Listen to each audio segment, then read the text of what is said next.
ano. Atras lang po. Atras po. Atras na lang. Atras na lang para sorry. Para lang po nakaupo siya ng maayos. Okay na po. Thank you. Okay. Atras na po tayo para makita rin yung ano yan. Bigyan lang natin ng space. Thank you. Wow. Julie, na-imagine mo ba yung sarili mo before na magiging calendar girl pala sa Ginebra? Parang hindi ko po siya lubos maisip or ma-imagine, but I mean like before, but I really, I'm just happy. I'm speechless right now kasi parang wow, na-overwhelm ako today kasi it's a big day for me, a big day for everybody, and siguro it's also a surprise para po sa inyong lahat, actually sa sarili ko din. Yeah, sobrang surreal na moment na to. Ano reaction ni Raver? Anong reaction po niya? Sinabi mo ba sa kanya muna na... Sinabi ko po sa kanya na magiging calendar girl po ako for Ginebra. Ano sabi niya? Sobrang na-excite po siya para po sa akin. Sobrang proud po siya, and palagi niya po sinasabi sa akin, kaya mo yan, because it's something new para makita ng ibang tao na wow, alam mo yan, may different side pala si Julie. So talagang happy siya para po sa akin. Wala siya ngayon dito, pero talagang abot-abot dito yung support niya. Anong difference sa yung calendar layout? Anong sabi niya? Nakita na niya? Well, hindi pa po. Siguro, baka wala akong pinapakita sa kanya. Wala po. Actually, pag nagsasend po ako ng mga behind the scenes, mga wow, grabe, nakaka-excite yung magiging outcome ng layouts. Tapos, hindi ko po alam kung nakita na po niya. For sure, may mga nakikita na po siya online. So, ako hindi ko po siya nakakausap agad. Nakikita ba siya na sa akin na yung lahat ng copy? Humingi po siya ng kasi gusto raw po niya ipa-skill yung mga malalaking posters. Papa-frame niya. Papa-frame niya po. Humingi po siya ng mga kopya. Ano yung preparation mo? Oo, kasi may ibang celebrity endorser niya. Nagpapapaya, ikaw, anong ginawa mo? Well, ako po, as much as I can po talaga, I really do cardio. I do cardio when I can. Pero siguro din po sa tulong ng busy schedule, siguro nakatulong din po yun para ma-maintain din yung weight ko. Kasi hindi po ako tumataba. So hindi ka rin nabawasan? Yan din yan? Nabawasan naman po. Kasi usually pag may mga production numbers po kasi kami na ginagawa sa All Out Sunday, like I always dance, I always do different stuff, and like most of the time I move a lot. Kaya siguro para nakatulong na rin yung load ng trabaho para po ma-maintain yung figure. As much as possible talaga tinatry ko po na makatulog ng maaga.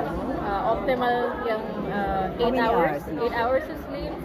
And then I drink lots of water, I eat lots of vegetables and fruits for digestion. How do you think will Maria Clara react if she sees those fabulous calendar layouts? I'm sorry po? How do you think will Maria Clara react if she sees the fabulous calendar layouts? Diyos mio! Siguro ganun yung magiging reaction niya, Kung siguro nakikita niya yung, oh my God, like, it's a total change. It's a total 360. Kasi coming from Maria Clara to, being one of the calendar girls for Ginebra San Miguel, para siyang magkaibang total different roles.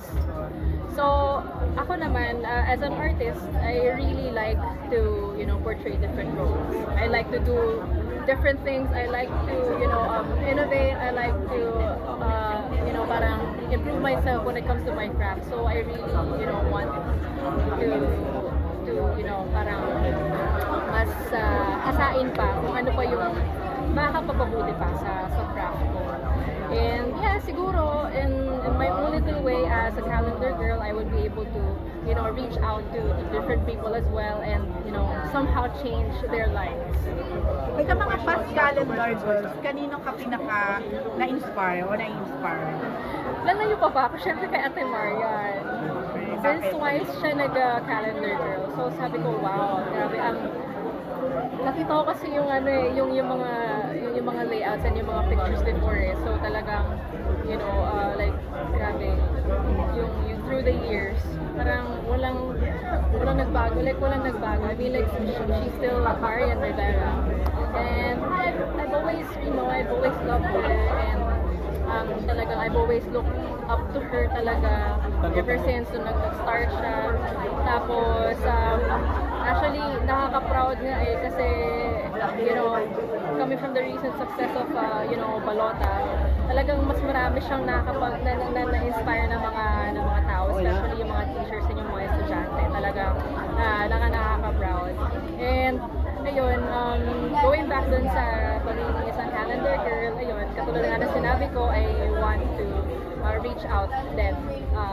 Actually, isa yun sa mga nilolook forward ko. I'm excited to go to different places in the Philippines to really be with our fellow kabarangays and celebrate with them. Julie, bilang babae, sabi mo nga dito, parang it's your rebirth, you're braver or stronger and everything, di ba? As a woman, ano naman yung say mo dun sa mga medyo nasa other side, yung medyo lumalaban in terms of mga sexual harassment pagdating sa mga kababaihan? Ako, it's not really my position para po because ako po hindi ko po kasi alam kung hindi ko man napagdaanan yung mga ganitong klase mga bagay, but naniniwala po kasi ako na lahat po talaga ay may hangganan.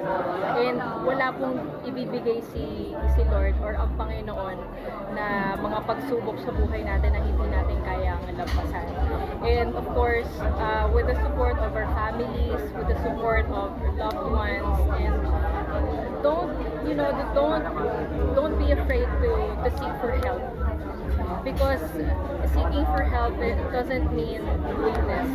It's a sign of being strong as a person. It's a sign of, mas gusto mo na, of course, mas mapabetter pa yung mga bagay sa paligid mo. And of course, syempre, yung Julian, last na lang. Sorry po, ano po? Isa siya. May parang si Nerd. Last question po. Last question na. Sabi ko, ano pa yung, Last naman po kasi... ito yung marami nagtatanong, ito na ba yung start ng sexy image mo? Or ano ba yung may expect ng fans eh? Para po sa akin kasi, yung pagiging isang sexy hindi lang nakikita sa katawan or sa physical aspect. Ang pagiging sexy ay nakikita sa character ng isang tao. Kung paano niya dalihin ang kanyang sarili, kung paano niya i-voice out yung mga opinions niya, kung paano siya makapagbigay ng inspirasyon sa ibang tao sa pamamagitan ng craft or sa pamamagitan ng sa kung ano kaya niyang gawin. Ayun. Julian, speaking of bravery, no?